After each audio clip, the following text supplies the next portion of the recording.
আসসালামু আলাইকুম এভরিওয়ান। স্বর্ণাজ কিচেনে আপনাদের স্বাগতম। কেমন আছেন সবাই? আশা করি আল্লাহর রহমতে সবাই খুব ভালো আছেন। আজকে আমি আপনাদের সাথে শেয়ার করব পোয়া মাছ ভুনার রেসিপি। প্রথমে এখানে আমি 8 পিস পোয়া মাছ নিয়েছি। মাছগুলোকে 10 মিনিটের মতো হয়েছে লবণ হলুদ মেখে ম্যারিনেট করে রেখেছি। সেই সাথে কেটে নিয়েছি পেঁয়াজ কুচি আর মাঝখান থেকে কাঁচামরিচ ফালি করে নিয়েছি। এখানে নিয়েছি 2টা টমেটো মাঝখান থেকে কেটে এভাবে লম্বা লম্বা করে নিয়েছি। আর নিয়েছি এখানে একটু বেশি করে ধনিয়া পাতা। শীতের সময় যে কোনো রান্নাতে ধনিয়া পাতা দিলে সেটা খেতে কিন্তু ভীষণ ভালো লাগে। এখন চুলোতে একটা প্যান বসিয়ে দিয়েছি রান্না করার জন্য। প্যান গরম হয়ে আসার পর দিয়ে দিলাম পরিমাণ মতো রান্নার রেগুলার তেল। তেলটা যখন খুব ভালোভাবে গরম হয়ে আসছে এই পর্যায়ে পেঁয়াজ কুচি দিয়ে দিলাম। এখানে আমি একটু বেশি করে পেঁয়াজ কুচিটা দিয়েছি। এখন পেঁয়াজ কুচি তেলের মাঝে 1 মিনিটের মতো একটু ভেজে নেব। ভেজে নেওয়া হয়ে গেলে এর মাঝে স্বাদ অনুযায়ী লবণ অ্যাড করে দিলাম। লবণটা একটু বুঝে শুনে অ্যাড করতে হবে। যখন আমি মাছটা ম্যারিনেট করে রেখেছি সেখানে লবণ ব্যবহার করেছি, তাই এই পর্যায়ে লবণটা কম দিয়েছি। একটু ভাজা ভাজা করে এখন অ্যাড করে দিচ্ছি 1 টেবিল চামচ রসুন বাটা। সেই সঙ্গে দিয়ে দিলাম 1 টেবিল চামচ আদা বাটা। আদা বাটাটা ব্লেন্ডারে ব্লেন্ড করা, তাই পানির পরিমাণ একটু বেশি হয়ে যাওয়ার কারণে আমি 2 বারে দিয়েছি। 1 চামচের মতোই হয়েছে।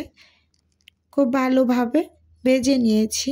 এখন গুঁড়ো মশলা অ্যাড করে দিচ্ছি 1 চামচ হলুদ গুঁড়ো, 1 চামচ মরিচ গুঁড়ো, 1 চামচ ধনিয়া গুঁড়ো। সামান্য একটু পানি দিয়ে মশলাটাকে কষিয়ে নেব। মশলাটা যতটা ভালোভাবে কষানো হয় রান্নার টেস্ট কিন্তু ততটাই ভালো আসে। তাই একটু সময় নিয়ে অল্প অল্প করে পানি অ্যাড করে 3 থেকে 4 বার মশলাটাকে আমি খুব ভালোভাবে কষিয়ে নিয়েছি। এখন আমি সামান্য আর একটু পানি দিয়ে দিলাম। মশলাটা আবার একটু কষিয়ে নেব। আমি অফ স্ক্রিনে আরও 2 বার মশলাটা কষিয়ে নিয়েছি। এভাবে অল্প অল্প করে পানি দিয়ে আপনারা মশলা কষিয়ে রান্না করে দেখবেন, খেতে কিন্তু খুবই ভালো লাগে। যে কোনো মাছ বা যে কোনো আইটেম। মাছগুলো দিয়ে দিচ্ছি এক এক করে। সামান্য একটু পানি দিয়ে দিলাম। এখন আমি এই মশলার মাঝে মাছগুলোকে একটু উল্টে দেব।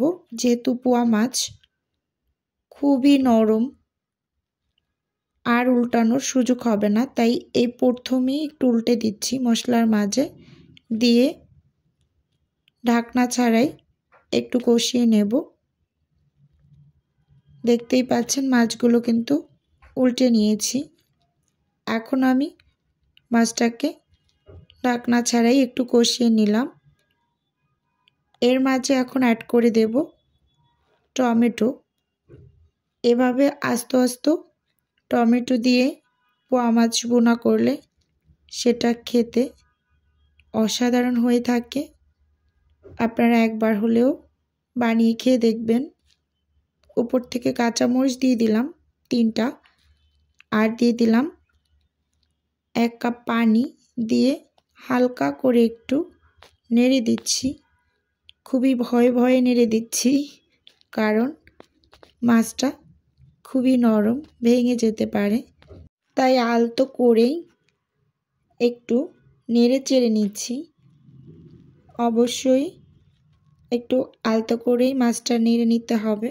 এখন ঢাকনা দিয়ে ঢেকে পুরোপুরি রান্নাটা করে নেব।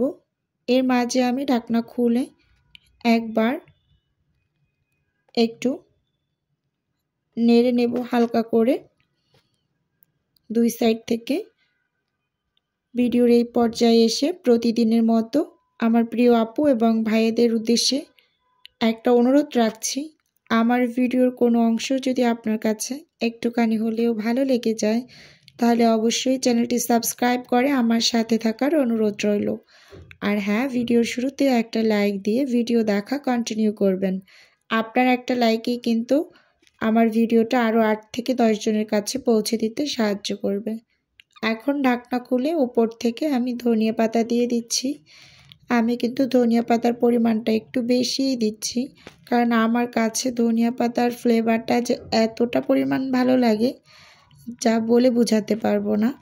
তাই আমি এই শীতের সিজনে বেশি করেই কিন্তু ধনিয়া পাতা খেয়ে থাকি, সব তরকারিতেই খেয়ে থাকি মোটামুটি। চুলোটা অফ করে দিয়েছি, রান্নাটা কমপ্লিট হয়ে গিয়েছে। এখন একটু লবণটাও চেক করে নিলাম।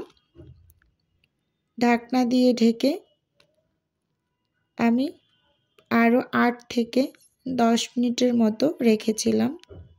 তারপর ঠান্ডা হয়ে আসার পর সার্ভ করে আপনাদের সাথে শেয়ার করছি। দেখুন মাশাআল্লাহ, রান্নাটা ভীষণ কালারফুল হয়েছে আর খেতে কিন্তু অসাধারণ হয়েছিল। আজকের ভিডিও এ পর্যন্তই। দেখা হবে অন্য কোনো ভিডিওতে। ভালো থাকবেন, সুস্থ থাকবেন। আল্লাহ হাফেজ। আসসালামু আলাইকুম।